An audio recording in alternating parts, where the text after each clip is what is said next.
Oke, halo teman-teman, selamat datang di podcast atau lebih tepatnya siniar belasan menit. Nah, sekarang gue nggak pakai topi ya. Kalau lu lihat di YouTube, gue emang nggak pakai topi sekarang karena gue ngerasa kalau pakai topi kemarin tuh kayaknya jelek gitu ya. Tapi ya udahlah, lupain soal topi-topian. Kita sekarang mau beralih ke pembicaraan, ke topik, ke tema yang sangat-sangat panas menurut gue. Karena hari ini persis, sekarang jam 6:23.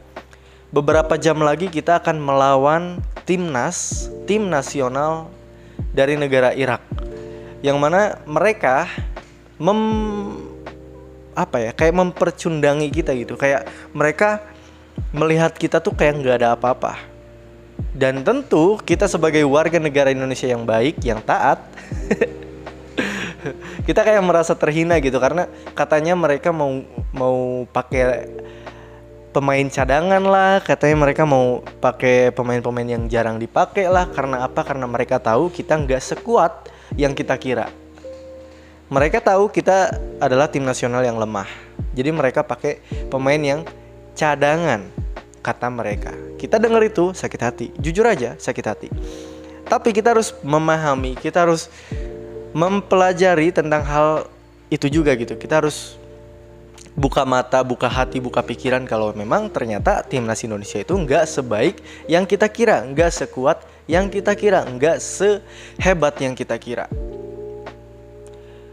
Situasi yang sebenarnya, kebenaran yang sebenarnya memang pahit, yang mana harus kita terima di hati, yang mana kita harus terima di otak dan pikiran kita kalau memang timnas Indonesia nggak sekuat yang kita kira. Nah, kenapa gue bisa bilang kayak gitu? Karena timnas sekarang masih dipegang oleh Sintayong. Oke, itu dia namanya. Gue bukan orang yang percaya terhadap proses. Gue bisa percaya terhadap proses ketika proses tersebut dikelilingin oleh orang-orang yang suportif. Gue yakin banyak orang di Indonesia yang pencinta bola, pecinta timnas Indonesia akan bilang kalau kita percaya proses, kita percaya Sintayong. Gue nggak percaya Sintayong sama sekali. Kenapa? Karena gue tahu di sekeliling Sintayong, di ruang lingkup PSSI, di ruang lingkup sekitar dia sendiri, nggak mendukung dia, nggak mensupport dia. Bukan suportif mah apa anjing?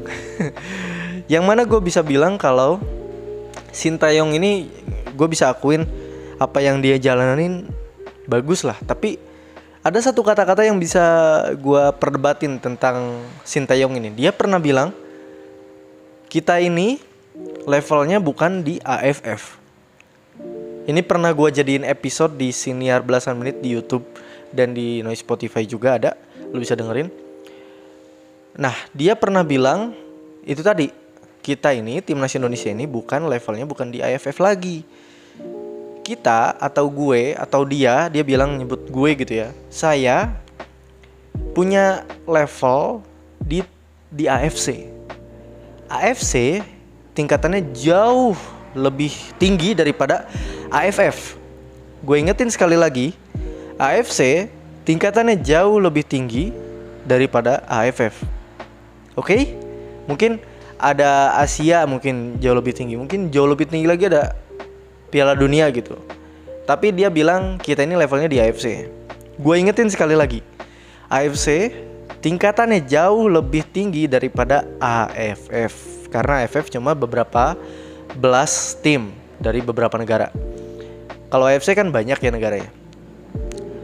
Gue sangat bisa memperdebatkan tentang statement dia yang bilang kalau Indonesia atau dia levelnya di AFC bukan di AFF.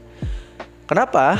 Karena dia secara data, secara statistik belum sama sekali mencapai level AFF.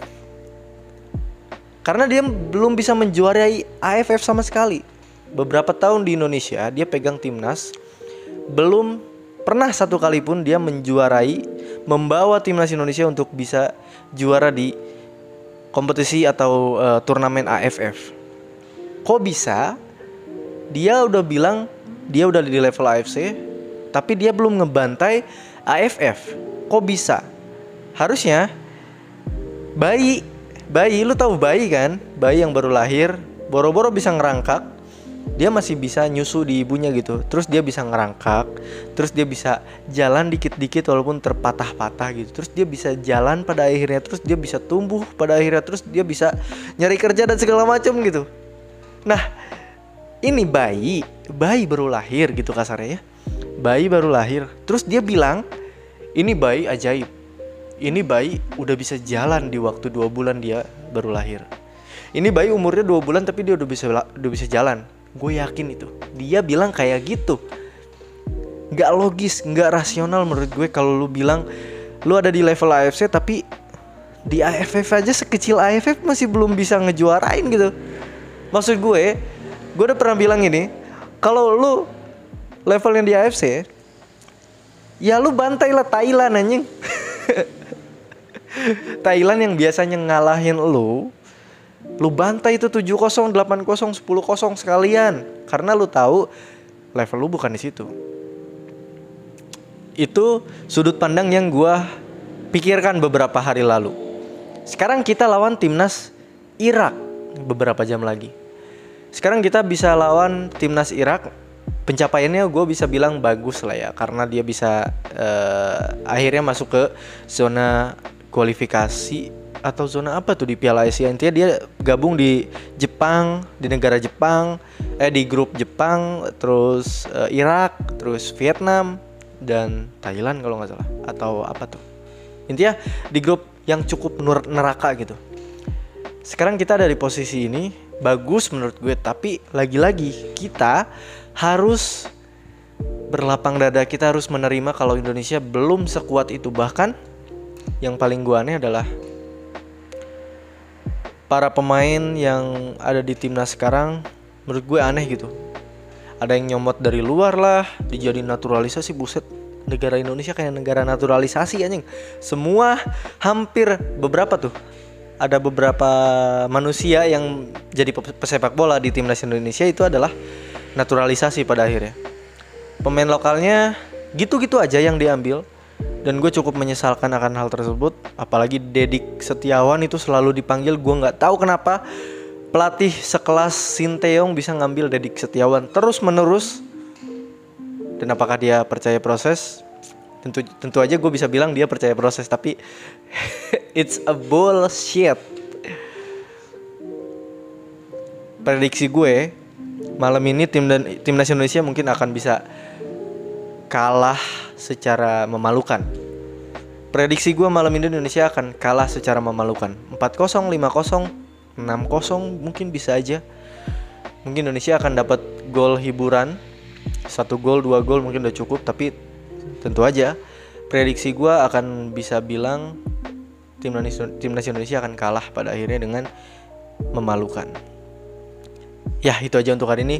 Gue mungkin lebih berharap Indonesia nggak kalah sebegitunya gitu ya. Mungkin 1-0 mungkin cukup lah, Indonesia bisa nahan Irak dengan pemain cadangannya. Tapi jauh lebih bagus, gue bisa berharap lagi. Kalau punya harapan tinggi sih, gue bisa bilang Indonesia pengennya menang sih. Menang atau imbang lah lawan Irak.